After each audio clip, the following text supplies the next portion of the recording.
Hi అండి, అందరికీ నమస్కారం. ఏపీ ప్రభుత్వ ఉద్యోగులు మరియు పెన్షనర్లకు పెండింగ్ బిల్లుల తాజా సమాచారం అండి. ఈ రోజు నాటి తాజా సమాచారం కనుక మనం చూసుకున్నట్లయితే కొన్ని పెండింగ్ బిల్లులు అయితే జమ అవుతున్నాయి. సో ఆ వివరాలన్నీ కూడా మనం ఈ వీడియోలో తెలుసుకుందాం. వీడియో అయితే ఎక్కడికైనా స్కిప్ చేయకుండా చివరి వరకు చూడడానికి ప్రయత్నం చేయండి. వీడియో నచ్చినట్లయితే ఒక లైక్ చేయండి. ఇంకా సబ్స్క్రైబ్ అయిన అయితే మన ఛానల్ వెంటనే సబ్స్క్రైబ్ చేసుకొని నేను చేసే లేటెస్ట్ అప్డేట్ న్యూస్ అని ఎప్పటికప్పుడు అయితే మీ యూట్యూబ్లో ద్వారా అయితే పొందగలుగుతారు. ఇక వివరాలకు వచ్చినట్లయితే 12వ పిఆర్సీని వెంటనే విడుదల చేయాలని అయితే బండి శ్రీనివాసరావు గారు కోరుతూనే ఉన్నారండి. సో మనం నిన్న కూడా చూసుకున్నాము.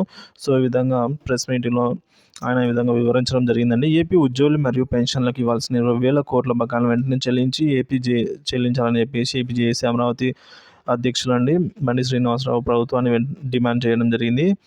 ఈ విధంగా చూసుకున్నట్లయితే మెడికల్ బిల్లులు కూడా రావట్లేదని చెప్పారు. తక్షణమే 12వ పిఆర్సీకి సంబంధించి డిఏ బకాయిల మధ్యంతర వృద్ధిని వెంటనే ఇవ్వాలని ప్రభుత్వాన్ని కోరారు.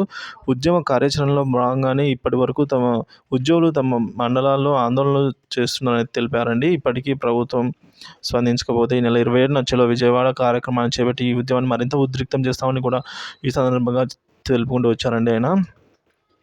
ఇదిలా ఉండగా ప్రకాశం జిల్లాలో ఒంగోలులో అయితే ఏపీ జేఏసీ ధర్నాలో పాల్గొని పెండింగ్ బకాయిలను వెంటనే చెల్లించాలని చెప్పేసి ధర్నా నిర్వహిస్తున్న ఎస్టీయూ రాష్ట్ర కౌన్సిలర్ చల్లా శ్రీనివాసరావు గారు అయితే ఈ విధంగా ధర్నాలు ఎక్కడికక్కడ చేస్తూనే ఉన్నారండి ఏపీలో. సో ఈ పెండింగ్ బిల్లుల గురించి ఒక గుడ్ న్యూస్ అండి. ఎందుకంటే పెండింగ్ బిల్లు జమ అవుతున్నాయి కొంతమేర.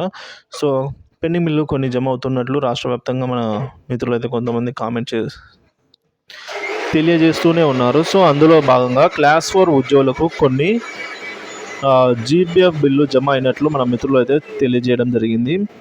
మనం చూసుకోవచ్చు 13 ఫిబ్రవరిన అంటే 2024 ఈ నెల 13న అయితే జీపీఎఫ్ క్రెడిట్ అయితే అయిందని క్లాస్ 4 ఎంప్లాయీకి. అదేవిధంగా కొన్ని మెడికల్ బిల్లులు కూడా జమ అవుతున్నాయని సమాచారం తెలిసింది.